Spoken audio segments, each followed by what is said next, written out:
నేను స్ట్రైట్గా చెప్తున్నాను సార్, మా నాయకులు కూడా 2.5 సంవత్సరమే అయింది రాజకీయాల్లోకి వచ్చి. అంత మాత్రం చేత ప్రశ్నించకూడదా? పోరాటాలు చేయకూడదా? అవినీతి పైన గళం విప్పకూడదా?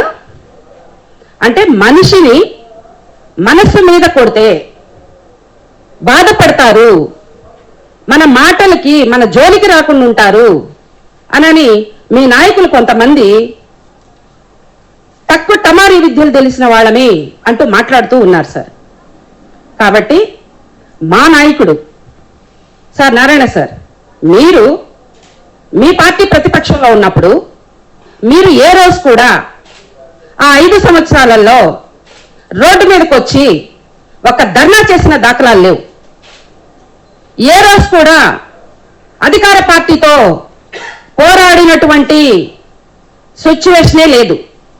ఈరోజు మా పర్వతిరెడ్డి చంద్రశేఖర్ రెడ్డి గారు ఒక ఎమ్మెల్సీగా, నెల్లూరు నగర ఇన్ఛార్జిగా వీరోచిత పోరాటం చేస్తున్న వీరుడు అని మేము చెప్తూ ఉన్నాం. 2 సంవత్సరాలైంది అధికారం కోల్పోయి.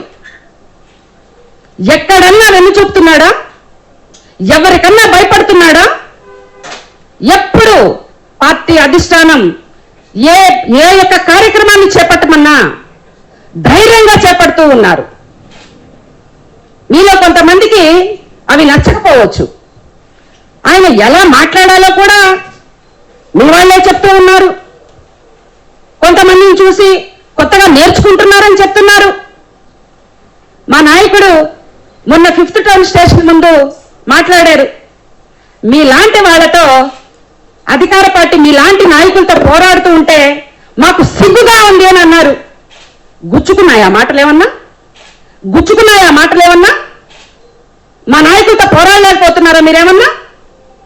2 సంవత్సరాల్లో ఎన్ని కార్యక్రమాలు చేపట్టుంటారు పర్వతిరెడ్డి చంద్రశేఖర్ రెడ్డి గారు? ఎన్ని బాధ్యతలు ఇచ్చుంటారు జగన్మోహన్ రెడ్డి గారు? ఎంతమంది నాయకుల్ని జైలుకెళ్ళి కలిసి ఉంటారు?